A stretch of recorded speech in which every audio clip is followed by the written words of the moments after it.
እንደናችሁ ባለፈው እንትን አይተናል እያንዳንዱ ምን እንደሆነ አይተናል። ዛሬ ደግሞ ሁለት ቁጥሮችን ደምረን ውጤታቸውን ዲስፕሌይ እናደርጋለን ማለት ነው። ስለዚህ መጀመሪያ ሁለት ቁጥሮችን ለመደመር ሁለቱን ቁጥር የሚያስቀምጥ ሁለት ቫሪያብል ያስፈልገናል ለእያንዳንዳቸው። ስለዚህ ሁለት ቫሪያብል እንፍጠር። ኢንት ኤክስ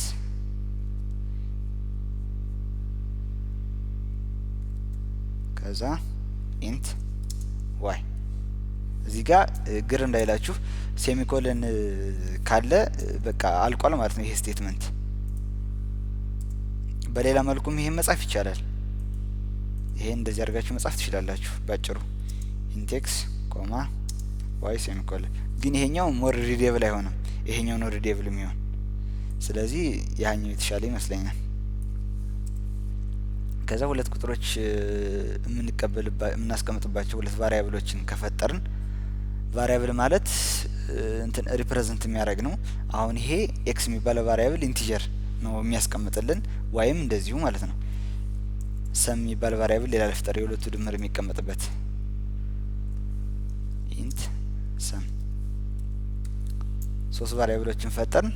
ከዛ ቁጥርን አሳይን እናደርግላቸዋለን። አሁን ኤክስ እኩል ይሆናል 3 አልኩት፣ ዋይ እኩል ይሆናል 4 አልኩት። ከዛ ስፔስ ምናምን ችግር የለውም ኢግኖር ያደርገዋል ኮምፓይለሩ ማለት ነው። ብታደርጉትም ችግር የለውም። ከዛ ሁለቱን እንደምራቸው ኢንት።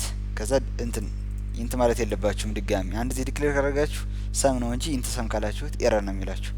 ሰም እኩል ይሆናል ኤክስ ፕላስ ዋይ። ስለዚህ አሁን ኤክስ ላይ 3 ተቀምጣለች፣ ዋይ ላይ 4 ተቀምጣለች፣ ሰም ላይ 7 ይቀመጣል ማለት ነው። ከዛ 7 ከተቀመጠ በኋላ ዲስፕሌይ ማድረግ አለብን። ባለፈው ኢንፑት አውትፑት ስትሪም ብለናል። እዚህ ጋር ኢንክሉድ ያደረግ ነው። ይሄን ኢንክሉድ ባናረግ መጠቀም አንችልም ሲአውት የሚለውን፣ ግን አሁን ልንጠቀም ነው። ምክንያቱም አውትፑት ስትሪምን እንትን ስላላል ኢንክሉድ ስላረግ፣ ስለዚህ መጠቀም እንችላለን። ሲአውት ሌዛን ከዛ ሰም ከዛ ሴሚኮል። አሁን ምን ያደርግልናል? ዲስፕሌይ ያደርግልናል ማለት ነው። እንደዚህ ባረገው ዝም ብሎ ዲስፕሌይ ያደርጋል። ግን ከፈለኩ ኒው ላይን እንዲሆንልን ዲስፕሌይ ካደረገ በኋላ ሞር ሪዴብል እንዲሆን ከታች ያለው አለ እሱ ፍጥነቱን የሚነግረን ኤክስኪዩሽን ታይሙን ማለት ነው። ከዛ ጋር አብሮ ልትም ሲል እንዳይደብረን እንደዚህ አድርገን ዲስፕሌይ እናድርገው። ከዛ የሁለቱ ድምር ኤክስ 3 ነበረች፣ ዋይ 4 ናት። ከዛ ሰም ላይ 3 ሲደመር 4 ማለት ነው። እዚህ ጋር በቃ እርሱት ኤክስ ዋይ ሳይሆን ከዚህ በኋላ ኤክስ ላይ 3 ነው የተቀመጠ፣ 4 ላይ ዋይ ነው የተቀመጠ። ኤክስ ሪፕሬዘንት የምታደርግ 3 ነው፣ ዋይ ሪፕሬዘንት የሚያደርግ 4 ነው። ከዛ 3 ሲደመር 4 ሰም ላይ የተቀመጠ፣ ሰምን ሲአውታል ነው ዲስፕሌይ ያደርግን። እዚህ ጋር ያለችው ክፍተት የተፈጠረች በምክንያት ነው ኢንድ ላይን በሚለው ነው ማለት ነው።